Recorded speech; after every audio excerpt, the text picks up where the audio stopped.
ማንም የተጠማ ቢኖር ወደ እኔ ይምጣ። ሕይወታችን መድረቅ የለበትም። በጌታ ሆነን ካመንን ሕይወታችን ከድርቀት ነፃ መሆን አለበት። ከጥም ወደ እርካታ መቀየር አለበት። በላይ ላይ እንደወደድክ ስራ ብለህ ራስህን ከሰጠኸው ያጥለቀልቅሃል። አንተ ጋር ብቻ ደግሞ አይቆምም፣ አጠገብህ ወዳለው ደግሞ ይፈሳል። ስለዚህ ሕይወቴ ላይ በጣም ድርቀት አለ፣ አስቸግሮኛል የምትሉ ሰዎች መድኃኒቱ ይሄንን ምንጭ እዚህ ውስጥ እንዲከፍተው መፍቀድ። ይሄ ምንጭ ከተከፈተ አንተ አትጠቁመውም፣ አንተ አትመራውም፣ ይወርስሃል፣ ይይዝሃል፣ ይቆጣጠርሃል። ሁሌ ፍሬሽ ነው የምትሆን። አቤቱ ነፍሴ አንተን ተጠማች፣ የአምላክንስ ፊት መቼ አየዋለሁ አለች። እንዲህ ተብሎ እንደተጻፈ አምላክህ ወዴት ነው ባሉኝ ጊዜ እምባዬ ቀንና ሌሊት ምግብ ሆነኝ እንዳለ እንጨትና ውሃ በሌለበት ምድረ በዳ ነፍሴ አንተን አለች። በቅቤና በስብ እንደሚጠግብ ሰው ነፍሴ አንተን ስታገኝ ትጠግባለች እንዳሉ ይስሐቅም ቀድሞ በአባቱ በአብርሃም ዘመን የነበሩ የተዘጉ ምንጮች ከፈተ ተብሎ እንደተጻፈ የተዘጋ ምንጭ ከሕይወታቸው ላይ ይከፈት። ማንም የተጠማ ቢኖር፣ ይሄ የምስራች ነው። ምክንያቱም አባቶቻችን በምድረ በዳ በጥም ተቃጥለዋል ብለው መጠማታቸውንና እግዚአብሔር ውሃ አቅርቦ እግዚአብሔር ምንጭ ከፍቶ ከደረቅ አለት በተአምራት እግዚአብሔር እንዳጠጣቸው ሲያስቡ ጌታ ኢየሱስ ክርስቶስ ድምፁን ከፍ አድርጎ ማንም የተጠማ ቢኖር ሲል አንደኛ አውዳዊ ነው፣ ኮንቴክስቹዋል ነው። በዓሉ የጥምና የርካታ በዓል ነው። ድምፁን ጮ ማንም የተጠማ ቢኖር ሲል የበለጠ አይናቸውን ኢየሱስ ላይ ያደርጋሉ።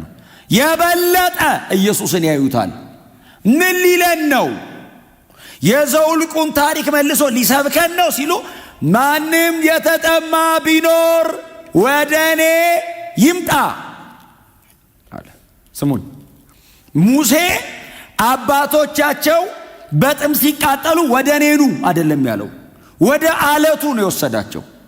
ኢየሱስ ወደ ሆነ ቦታ አይደለም የሚጠቁመው፣ ወደ እኔ ይምጣ አለ። ኑ ማንም የተጠማ ቢኖር ወደ እኔ ይምጣ። የሕይወትን ምንድነው የሚለው?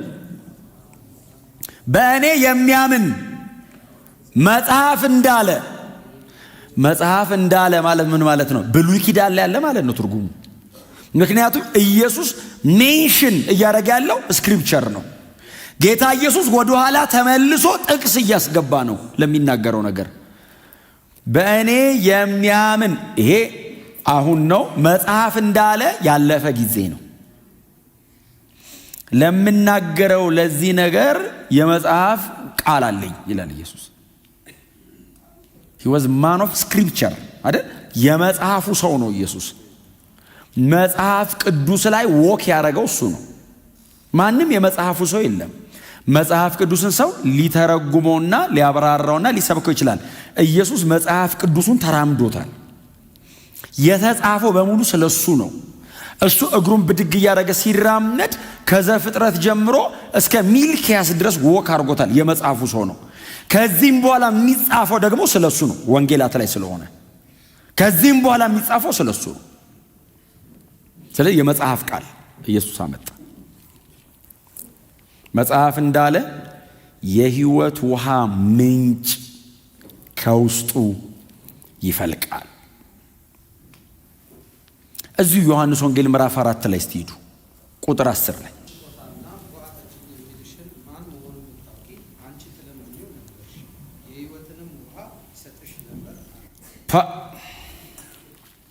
አንደኛ ውሃ የእግዚአብሔር ስጦታ ነው። በነፃ ነው የሚሰጠው። የሕይወት ውሃም በነፃ ነው እና ጌታ ኢየሱስ ክርስቶስ የእግዚአብሔር ስጦታ የሆነውን ውሃ አይደል እያወራ ያለው። ናቹራል ስለሆነ ውሃ ብቻ ሳይሆን ስለ መንፈስ ቅዱስ እኮ እያወራ እኮ ነው። የእግዚአብሔር ስጦታ የሆነውን ውሃ አጠጪኝ የሚልሽ ማን እንደሆነ ብታቂ ኖሮ አንቺ ትለምኙ ነበር ብሎ ቀጥሎ እሱ ምን ይሰጥሻል ነው ያላት። እኔ እየጠየቅኩሽ ያለሁት ኖርማል የሚጠጣ ውሃ ነው። አሁን ብጠጣ ከተወሰነ ሰዓት በኋላ ተመልሶ ይጠማኛል። ውሃ አጠጪኝ የሚልሽ ግን ማን እንደሆነ ብታቂ እርሱ ደግሞ የሕይወትን ውሃ ይሰጥሻል አላት። ያው እሱን በጣም ደጋግመን ስላነሳ ነው የዚህችን ሴት ታሪክ ነው እንጂ ከሆድሽ ውስጥ አይደል ያላት ይፈልቃል የሕይወት ውሃ። ማንም የተጠማ ቢኖር መጽሐፍ እንደሚል በእኔ የሚያምን መጽሐፍ እንደሚል የሕይወት ውሃ ምንጭ ከውስጡ ይፈልቅ። ተመላላሽ አይሆንም። ቋሚ ነገር እሰጠዋል። ሁሌ እየሄደ አይቀዳም። ምንጭ ሆድ ውስጥ ነው መከፍተዋል። ጌታ ላይ ተተከሉ። እውነቴን ነው የምላችሁ። ከሰው ጋር አያያዝ ሕይወታችሁ ከጌታ ጋር አርጉት። ግጠሙ ጌታ ላይ። ኢየሱስ እንደዚህ አለ፣ በሆዱ ውስጥ አለ በእኔ የሚያምነው መጽሐፍ እንደሚል የሕይወት ውሃ ምንጭ አለ በሆዱ ውስጥ ነው መከፍተዋል፣ እሰጠዋለሁ አለ። እነሱ አሁን ምን ያደርጋሉ መሰላችሁ? ሮጠው ሄደው ወንዝ ሄዱና ውሃ ቀድተው ይመጡና ይጠጣሉ። ከሆነ ቦታ ነው ምንጩ። እኔ አሁን አዲስ ኪዳን ነው እናንተ ውስጥ ነው ማረጋው አለ ኢየሱስ። ከሆነ አለት እየሄዳችሁ አትቀዱም፣ እናንተ ውስጥ ነው መከፍተዋል። የብሉይ ኪዳኑ እኮ ተአምር እኮ በጣም አስደናቂ ነው። ሊሆን እኮ አይችልም እግዚአብሔር ካላረገው። አለት ውሃ አወጣ። አዎ ተመላለሰው ሄደው ነው የጠጡት። አሁንስ ሆዷችሁ ውስጥ ነው ማረጋው። አትሄዱም የሆነ ቦታ። ምን ማለት ነው? እኔ ገብቼ አድራለሁ ነው እኮ አይደል? የሆነ ነገር አደርጋለሁ እኮ አይደለም። እኔ ገብቼ አድራለሁ ወይንም መንፈስ ቅዱስ በእናንተ ድዌል ያደርጋል እኮ። ቀጥሎ ተናገረ። ጨረሰው እኮ ኢየሱስ ጨረሰው እኮ። ይህን ያለው በእርሱ የሚያምኑ ስለሚቀበሉት መንፈስ ነበር እንጂ መቼስ ያው ሁላችንም ያው ቸርች ስለሆነ የምንኖረው እኔ አሁን እያወራ ያለሁት ስለ መንፈስ ቅዱስ እንደሆነ ግልጽ ነው። ሰኞ ሰኞ መንፈስ ቅዱስ ነው እየተማርን ያለ ነው። ውሃ ስል መቼስ ያው ይገባቸዋል። እችቶ አይደለም ሆሊ ስፒሪት ጌታ ኢየሱስ ክርስቶስ ከሆዱ ውስጥ ይፈልቃል ማለት የማይቋረጥ የእግዚአብሔር መገኘት በዛ ሰው ህይወት ላይ ይኖራል። የሚያስፈልገው ነገር ምንድነው? ምንጩን ቦይ መክፈት ብቻ ነው። መፍቀድ ማለት ነው። በላይ ላይ እንደወደድክ ስራ ብለህ ራስህን ከሰጠኸው ያጥለቀልቃል። አንተ ጋር ብቻ ደግሞ አይቆምም፣ አጠገቡ ወዳለው ደግሞ ይፈሳል። አሁን ላስት ዊክ እንዳየነው ከዚህም በፊት ሕዝቅኤል 47 ላይ እንዳየነው ቤተ መቅደስ ውስጥ ይመነጫልና ቤተ መቅደስ ውስጥ ግን እኮ አይገደብም፣ ይወጣና ይወርዳል አይደል? ወደ አረቡ ምድር ይወርዳል ይላል። ምድረ በዳውን ያለመልመዋል። በቀኝና በግራ የሚተከለው ዛፍ በሙሉ ቅጠሉና ፍሬው ለመብል ቅጠሉ ለመድኃኒት ይሆናል ብሎ ወደ ሞተው ባህር ደግሞ ይገባል ይላል። የሞተው ባህር ይፈወሳል፣ በውስጡም ሕያዋን ፍጡራን ይበዛሉ ይላል። ውሃው እናንተ ጋር ይጀምራል እንጂ ወደ ጎረቤት ይገባል፣ ወደ ጓደኛ ይገባል፣ ወደ እናት፣ ወደ አባት፣ ወደ ወንድም፣ ወደ እህት ይፈሳል፣ ወደ ከተማ፣ ወደ አገሩ ይፈሳል። ሐዋርያት ሥራን እኮ ማየት ነው። ጌታ ኢየሱስ ክርስቶስ ይህንን ውሃ የከፈተው ሊትራሊ ካየነው ኢየሱስ ይህንን ውሃ የከፈተው 11 ሰው ሆድ ውስጥ ነው። 12 ነበሩ፣ አንዱ ትቶ ስለሄደ 11 ሰው ውስጥ ነው የከፈተው። ዝም ብላችሁ ግን ሐዋርያት ሥራን እስቲ እዩት። 120 ሆኑ። ከዛስ 3000 ሲጨመር ጴጥሮስ ምንድነው ያላቸው? ሰዎቹ እጃቸውን ብድግ አድርገው ወንድሞች ምን እናድርግ ሲሏቸው ንስሐ ግቡ በጌታ እመኑ አላቸውና የመንፈስ ቅዱስ ስጦታን ተቀበሉ አላቸው። አሁን ወንዙ ከ11 ሰው ወደ 120 ሰው፣ ከ120 ሰው ወደ 3000 ሰው ሄደ። ከ3000 ወደ 5000 ቀጥሎ ወደ ከተማ፣ ከዛስ እንደ አገር ወደ እስራኤል አልበቃለ ወደ ሮም አልበቃለ ወደ አፍሪካ፣ ኤዥያ፣ ዩሮፕ። አሁንስ ይሄው ዘንድሮ እዚህ አዲስ አበባ ወንዙ ሄያጅ ነው። አንድ በጣም ምፈራው ቃል አለ፣ እቋሪው አይፈወስም የሚል ቃል አንብባችሁ። ወንዝ ማለት አንድ ቦታ የማይቆም ነው። ወንዝ ከረንት አለው፣ ሁሌ ሄያጅ ነው ወንዝ። ስለዚህ እንትን አያጠቃውም ማለት ዲኬ ምናምን አያደርግ፣ አይበላሽም። ቁጭ የሚል ፍሎ የሌለው ነገር ግን የመበላሸት እድሉ አሁን የተለያየ ነገር ይይዛል፣ ውስጡ የተለያየ ነገር ይፈጥራል። ውሃው ይበላሻል። ከዛስ አይ እንደው ብታስወግዱት ጥሩ ነው፣ የተለያዩ ነገሮች መራቢያ ይሆናል። ጎናቸው ያለው ሰው እንዲፈስ ፍቀድለት በሉት። እና ጌታ ኢየሱስ ክርስቶስ ምንጭ አለ። ምንጭ ሁልጊዜ ሄያጅ ነው፣ ይወጣል ማለት ነው።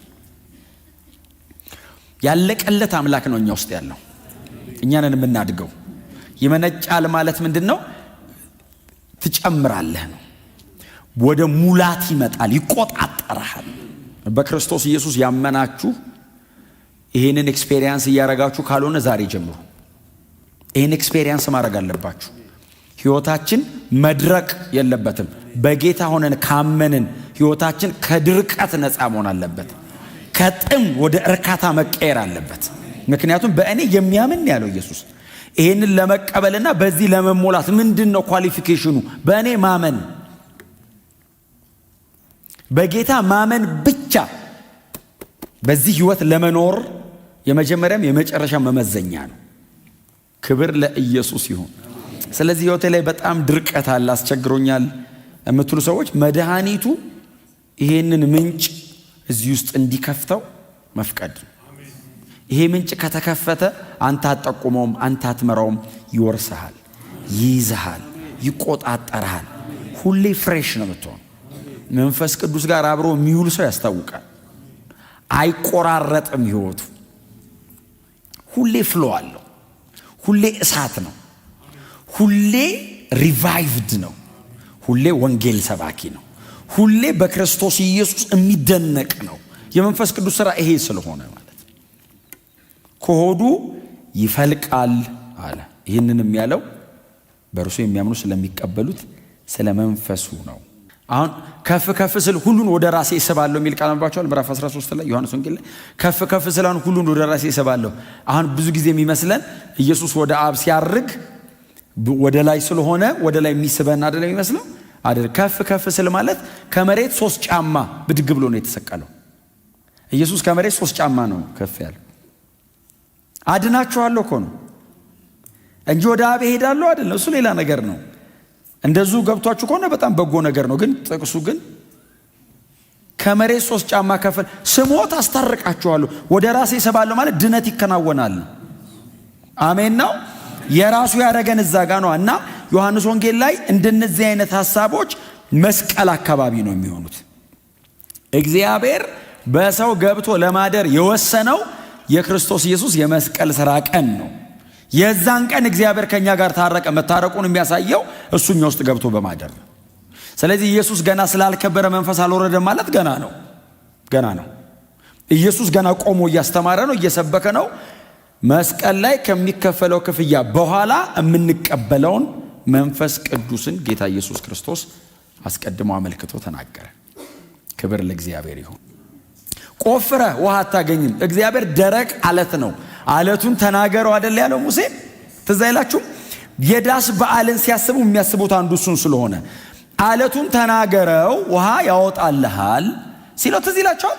ሙሴስ ሄደና አለቱን መታው አይደል? መምታት ፈልጎ ወይንም እግዚአብሔር መታው ብሎት ሳይሆን ተበሳጭቶ ነው ይላል አይደል? በእናንተ ምክንያት ነው ይላችኋል ሙሴ።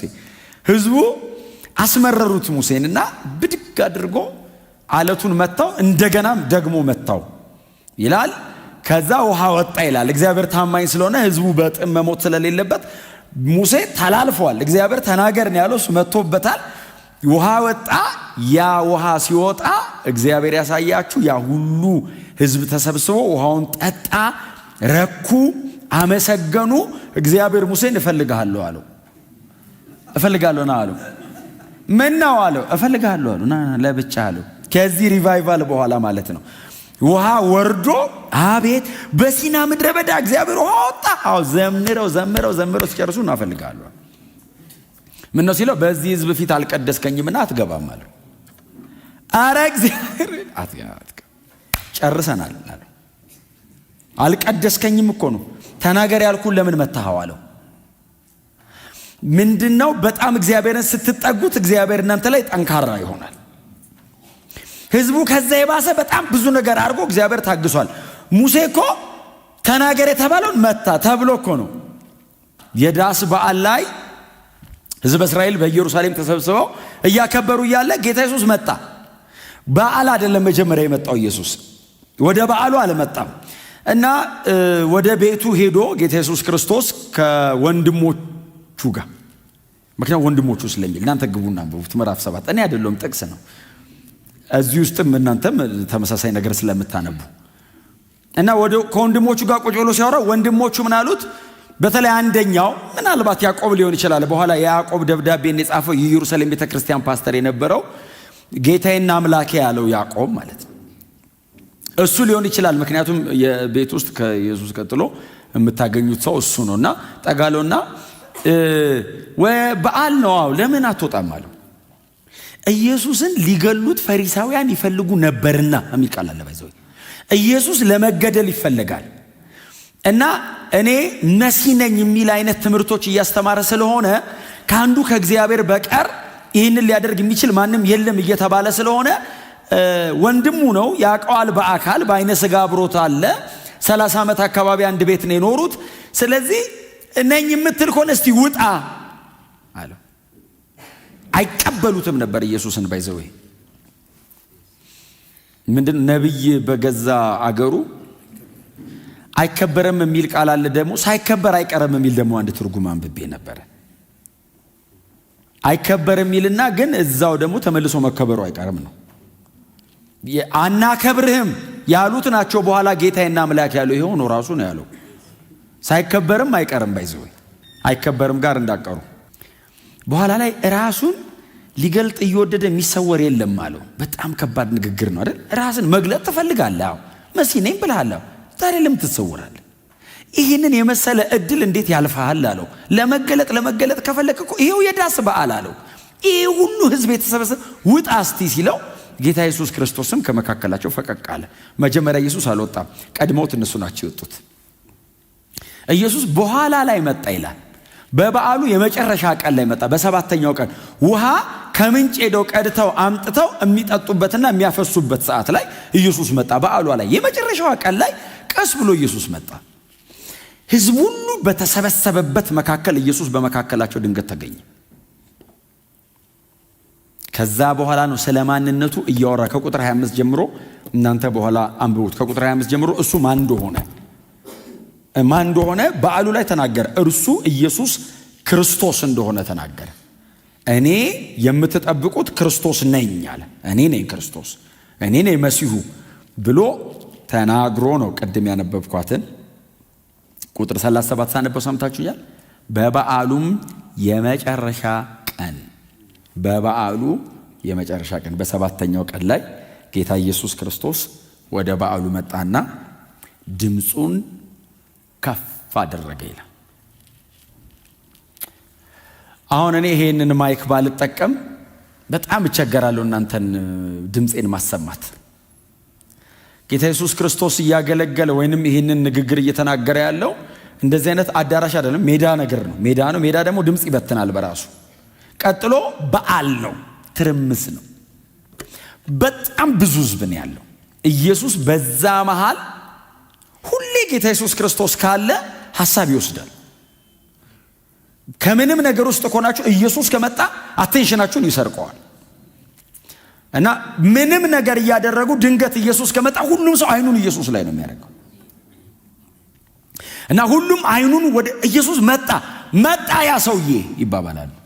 ያ ነብዩ መጣ ይላሉ። ምክንያቱም መጨረሻ ላይ እናንተ ጊዜ ስታገኙ አንብቡት። መጨረሻ ላይ ይመሰክራሉ አይደል? እርሱ ክርስቶስ ነው አሉ አንዳንዶቹ። ቀጥሎስ እንዴት ክርስቶስ በዚህ አይነት መንገድ ሊመጣ ይችላል አሉ ሌሎቹ። በዙ መካከል መከፋፈል እስኪሆን ድረስ እና ሲመጣ አቴንሽናቸውን ወሰደው። ግን በጣም ብዙ ህዝብ ስለነበር አንዳንዶች እንደሚሉት የተጠና ነገር እንደሚሉት የመጽሐፍ ቅዱስ አስተማሪዎች እንደሚሉት ድምፁ እስከ 3 ማይል ይሰማ ነበር ይላሉ። ያው ይሄን የፈጠረው እሱ አይደል? ቮሊዩሙን ከፍ ያደርገዋል እንትን ላይ ሲሆን፣ ከዛ ለ12ቱ ሲሆን ደግሞ እኔ አሁን እንደማወራው ያወራል። ያኔ ይሄ ቴክኖሎጂ ስለሌለ እስኪፈጠር ይሄ እስኪሰራ ብሎ ቀስ አይልም እሱ። ያኛውን ለነጠላውን ብሎ እሱ ናቹራል በሆነው መንገድ እና ድምፁን ከፍ አድርጎ ማለት ኢየሱስ ጮኸ ማለት ነው። በጣም ያስገርማል በእውነት ኢየሱስ ጮኸ ካለ እና ጮሆ የተናገረው ቃል ሁሉም በምድረ በዳ አባቶቻቸው እንደተጠሙ ቀጥሎም እግዚአብሔር ደግሞ ከምንጭ እንዳረካቸው እያሰቡ ባሉበት ሰዓት ጌታ ኢየሱስ ክርስቶስ አንድ ቃል ተናገረ። ቁጥር 37 መጨረሻና ቁጥር 38 ቆመ ልጸልይላችሁ። ሃሌሉያ እስቲ ጮክ በሉና ኢየሱስ ጌታ ነው በሉ እስቲ። ኢየሱስ ጌታ ነው። ዋው! ክብር ይሁንልህ፣ ክብር ይሁንልህ። የሕይወት ውሃ ወንዝ በእኔ የሚያምን መጽሐፍ እንደሚል የሕይወት ውሃ ወንዝ ከሆዱ ይፈልቃል። የሕይወት ውሃ ምንጭ ከላያቸው ላይ ይፍለቅ። በድርቀት የሚሰቃይ ሰው ካለ ዛሬ የሕይወት ውሃ ምንጭ በላያቸው ላይ ይከፈት፣ ይከፈት። ሰው ሊደርስበት የማይችል የውስጥ የነፍስ ድርቀት በመንፈስ ቅዱስ ይራስ፣ በመንፈስ ቅዱስ ይሞላ። የእግዚአብሔር መንፈስ የማትተካ አምላክ፣ ሃሌሉያ! የማትተካ አምላክ ዛሬ በዚህ ቅዱስ ጉባኤ ላይ ፍሰስ፣ በላያቸው ላይ ፍሰስ፣ ወደ ቤታቸው ፍሰስ። በመንፈስ ቅዱስ ይያዙ፣ በእግዚአብሔር መንፈስ ኃይል ይያዙ፣ በመንፈስ ቅዱስ ይሞሉ።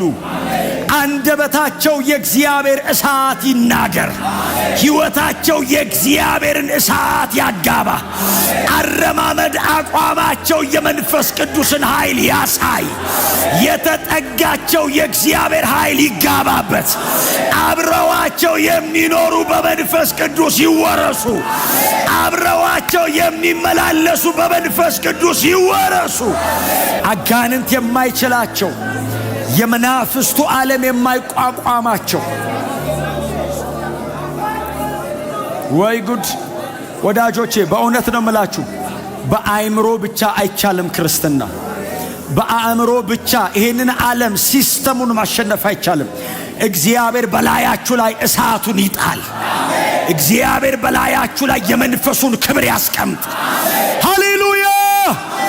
ወንጌል እያሸነፈ የመጣበት እሳት በላያቸው ላይ ይግባ።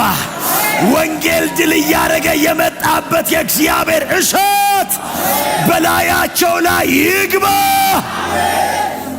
በውስጣቸው የተቀመጠው ይሄ እውነት የሰው ብልሃት እንዳልሆነ፣ ተረት እንዳልሆነ የሚያረጋግጠው መንፈስ ቅዱስ ነው። ተረት እንዳልሆነ፣ የሰው ፍልስፍና እንዳልሆነ፣ ወንጌል ምን ያክል ብርቱ እንደሆነ የሚያረጋግጠው መንፈስ ቅዱስ ነው። ይሄ በላያቸው ላይ ይታተም።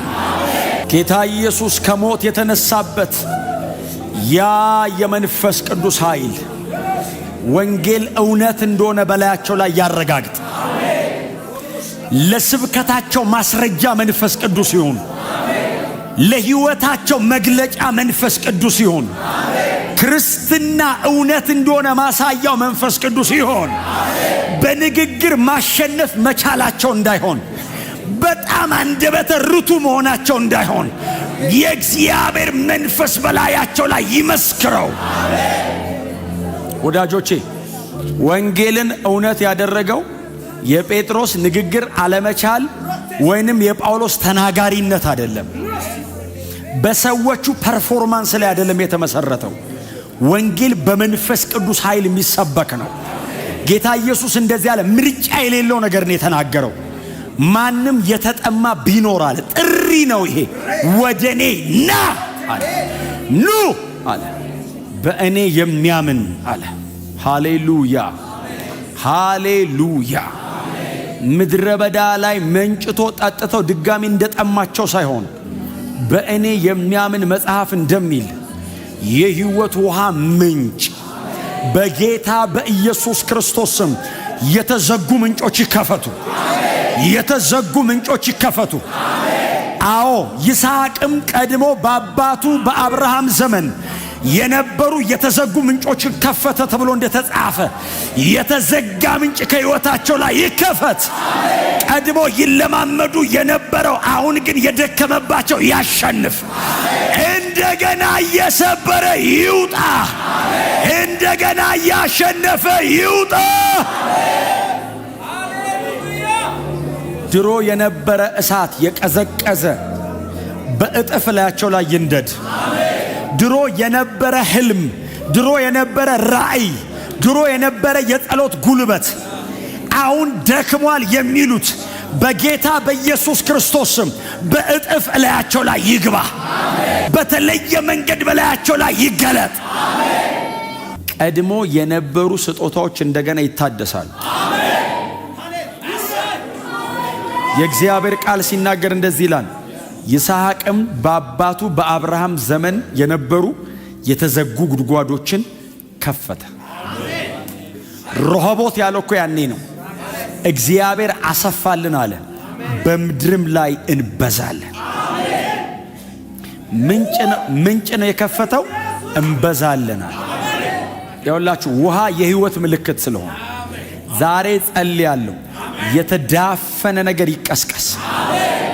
መጋረጃዎች ከላያቸው ላይ ይቀደድ። መሸፈኛ ከላያቸው ላይ ይገፈፍ። ተጭኖ የያዛቸው ይገንጠል። የተጫናቸው እጅ የተሰበረ ይሁን። ወደ ታች የሚገፋቸው ይሰበር፣ ይሰበር። ማይቆራረጥ የመንፈስ ቅዱስ ምንጭ ስትሪምስ ምንጮች በላያቸው ላይ እጆቻቸው እንዳለ በእግዚአብሔር ምንጭ ሕይወታቸው፣ እግራቸው፣ አንደበታቸው፣ ኑሯቸው፣ ጓዳቸው፣ አደባባያቸው በእግዚአብሔር ምንጭ ይሞላ። በክርስቶስ ኢየሱስ የወንጌል ምንጭ ይሞላ። እስቲ ድምፃችሁን ከፍ አድርጉና በወንጌል አላፍርም በሉ። ውስጥ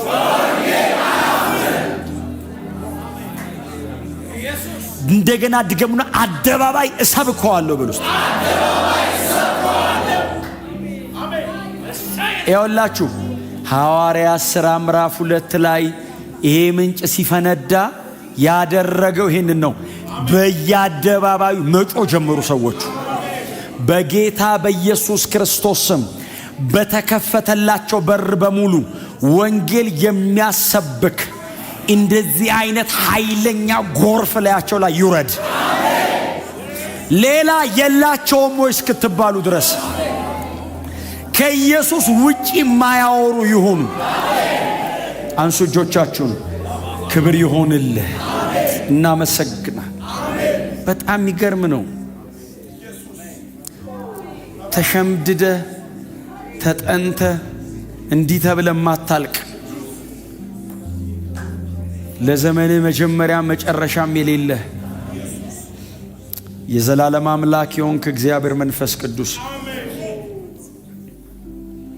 ዛሬም ደግሞ ራርተህ ብዙ ምህረት አርገህ በመካከላችን ስላለ፣ በውስጣችን ስላለ፣ ከኛ ጋራ ስላለ፣ ስለማትተወን አንተ ኖረህ ማንም ባይኖር ችግር የለውም። ያለ አንተ ዓለም በሙሉ ቢሰበሰብ ባዶ ነው። አንተን ነው የምንፈልገው። አንተን አምላካችንን ቼክ የምናደርገው ያንተን መኖር ነው። ቼክ የምናደርገው ያንተን ደስታ ነው። በመካከላችን ስለተገኘህልን እናመሰግናለን። አንተ አጠገባችን እያለህ ትናፍቀናለህ። እያረካህን እንደገና ትጠማናለህ። አይ አግኝቼዋለሁ ብለን አናቋርጥህም። ዋላ ወደ ውሃ ምንጭ እንደሚናፍቅ አቤቱ ነፍሴ አንተን ተጠማች፣ የአምላክንስ ፊት መቼ አየዋለሁ አለች። እንዲህ ተብሎ እንደተጻፈ አምላክህ ወዴት ነው ባሉኝ ጊዜ እምባዬ ቀንና ሌሊት ምግብ ሆነኝ እንዳለ እንጨትና ውሃ በሌለበት ምድረ በዳ ነፍሴ አንተን አለች። በቅቤና በስብ እንደሚጠግብ ሰው ነፍሴ አንተን ስታገኝ ትጠግባለች እንዳሉ እግዚአብሔር ይባርካችሁ። እግዚአብሔር ይጠብቃችሁ። እግዚአብሔር ፊቱን ያብራላችሁ። እግዚአብሔር ይራራላችሁ። በማያቋርጥ ምንጭ ሕይወታችሁን ያረስርሰው። እናንተም ቤታችሁን በእግዚአብሔር መገኘት ጥገቡ። በእግዚአብሔር መገኘት ውስጥ እረፉ። በእግዚአብሔር መገኘት ውስጥ ነዋሪዎች ሁኑ። የእናንተ ቤት የሱ ቤት ይሁንላችሁ። እግዚአብሔር እናንተ ቤት ይኑር። እግዚአብሔር ከእናንተ ጋር ይኑር። እያወራችሁ ይኑር። የልቡን ለልባችሁ እየነገራችሁ ይኑር። ደስ ሲለው ደስ እያላችሁ፣ ሲያዝን እያዘናችሁ፣ እግዚአብሔር ልቡን እያስረዳችሁ ይኑር። በምድር ላይ ሰማይን እያነበባችሁ እየተረጎማችሁ ኑሩ።